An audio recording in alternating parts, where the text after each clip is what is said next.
Nossa, eu acho que esse foi o pulo do gato, né? Porque, por exemplo, a psicanálise ela fala muito do conteúdo latente e do conteúdo manifesto, né?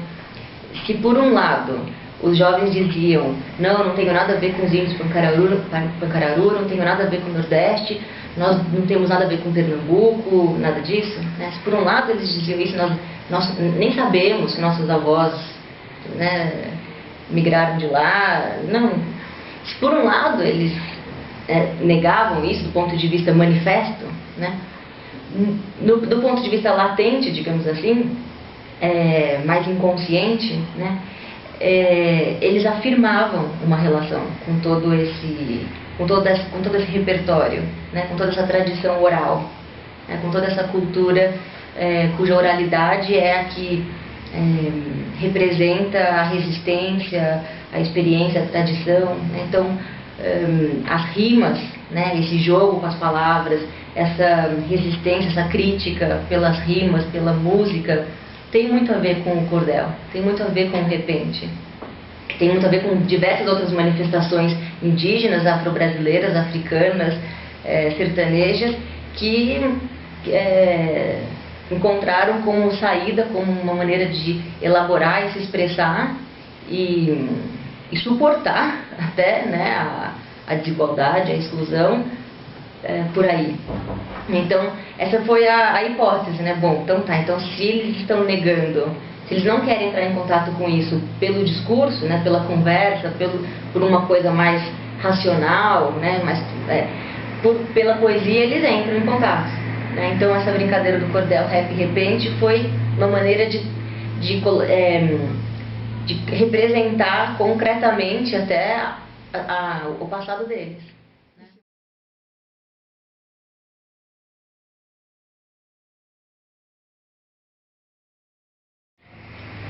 Também não foi uma hipótese totalmente minha, sabe? Uma coisa assim, uau!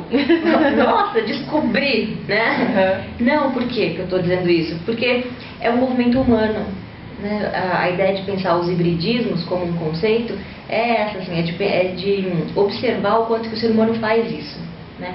Então, nós fomos num congresso em Cuba sobre juventude, chegamos lá, eu vi que o rap lá está misturado com salsa. Né? Aí fomos em Buenos Aires, o rap misturado com tango, né? Aí cheguei em Recife, um grupo, que é o grupo Confluência Rap e Repente, fazendo essa mistura, né? Aqui em São Paulo tem muito rap com samba, né? Tem o hip hop de mesa em Santo André. Então, e a mesma coisa com o cordel, né? que também, né, tem uma relação com uma cultura ibérica, mas que foi totalmente apropriada pelos nordestinos e reinventada. Né, eles até inverteram a lógica, né, do ponto de vista ideológico do conteúdo, né, dos cordéis portugueses para o que nós temos hoje, que é a literatura de folhetos, né, nordestinas. Então, é um movimento humano, sabe, de se apropriar, né, do que nós temos, o que é muito diferente dos estudos que falam sobre a aculturação. Né? Então, a gente vê um índio com celular, foi aculturado.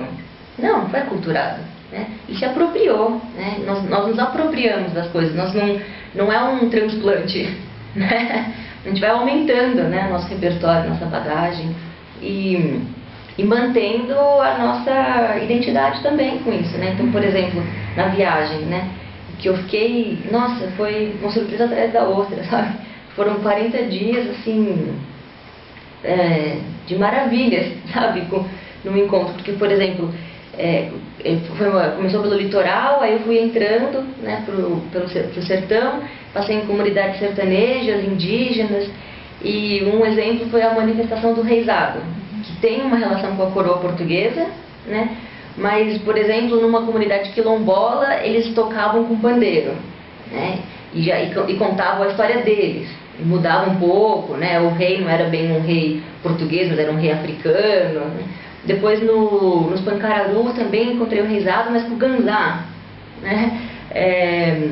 Na cidade também o reizado, já não lembro qual que era, tinha uma viola, não lembro agora qual que era a percussão, mas então essa mesma manifestação é o reizado, mas que ela é apropriada por cada comunidade de uma forma, né, reinventada por essa comunidade a partir do próprio repertório, né, cultural, que aí diz da sua história e está ligado ao mundo, né? Tá, então não tem aculturação, né? Tem apropriação, né? Recriação, reinvenção. Isso foi uma delícia, assim, de ver, sabe? Ficou muito claro, assim, também na viagem, o quanto que essas fronteiras, que a gente pensa que são tão fixas, né? Como elas são fluídas. Nossa, foi muito bacana, assim. Primeiro, a ideia era chegar em Pernambuco. E tinha um foco, assim, que era aldeia, né? Os Pancararu. Agora, eu comecei a entrar nos grupos da internet, também de culturas populares, e aí fui pedindo dicas, e aí as pessoas, tem isso, tem aquilo, tem tal cidade, por exemplo, a cidade de São José do Egito, né? Que eu saí daqui sem conhecer, e no caminho, não, você tem que conhecer, a capital da poesia, você está querendo pesquisar poesia em Pernambuco, tem que ir para São José do Egito, etc. Aí, então tá, né? Então, vou chegar lá. E aí pelo caminho você vai conhecendo, vai entrevistando, vai... Aí cheguei nessa cidade, né, São José do Egito, que tem um vídeo que está no YouTube, que é Capital da Poesia, acho que ficou o nome. A gente vai colocar também, né? Nossa, porque é lindo, assim. Aí eu cheguei nessa cidade e me disseram, você tem que conversar com o secretário de cultura chamado Neném Patriota. Nossa, Neném Patriota. Vou conhecê-lo, né? Então tá. Então no dia seguinte eu fui conversar com o Neném Patriota. E disse, tá, não, fica tranquilo, espera só um pouquinho. Fez algumas ligações, 10 poetas chegaram. Eu, nossa, então vamos lá, né? Comecei a filmar e conversando e declamando e contando as histórias. Passou o dia, né? Volta aqui amanhã que tem outros. Então tá bom, aí fui. Aí no terceiro, quarto dia, eles já tinham me convencido que a cidade era feita de poesia, né? Então eu não volto mais aqui não, né? Então eu vou andar pela cidade, já que tem tantos poetas, né? Vou andar pela cidade. Aí saí com a câmera e passei numa farmácia, né? Eu tinha acabado de chegar da aldeia Pancararu, comi coisas extremamente exóticas, estava precisando organizar um pouco o corpo, né? Já estava pesado, né? Tantas experiências culinárias também. Então fui, aí cheguei, mas o que você está fazendo aqui, né? O farmacêutico. Aí eu comecei a contar. Então espera só um pouquinho. Nisso começou a cair 2 pinguinhos de chuva, ele já começou a declamar sobre a chuva, sobre a seca. Eram 2 pinguinhos de chuva, mas nossa, para ele, né? Tá chovendo, olha a água, e as plantas, e a cultura, e declamando. Aí, então tá, né? Mas o remedinho, né? Tá bom, muito obrigada, fui. Continuei andando, vi um sapateiro, assim, entrei. Comecei a conversar, declamou. Aí continuei, fui pra praça, tinha umas crianças, um menininho de 9 anos, chamado Iago Tales. Sentou ali, então você gosta de poesia? Gosto. Começou a declamar. Aí declamou a primeira dele sobre um amor que não aconteceu na escola, coisa mais linda. E assim foi, sabe? Tem uma manicure, o dentista, o padre aos domingos passa a liturgia diária para poesia. Aí encontrei um senhor chamado Zé Catota. O Zé Catota, agora esqueci. Que era Catota de nariz mesmo, né? Por motivo do apelido. Aí, 90 anos. E ele, e como é que é e tal?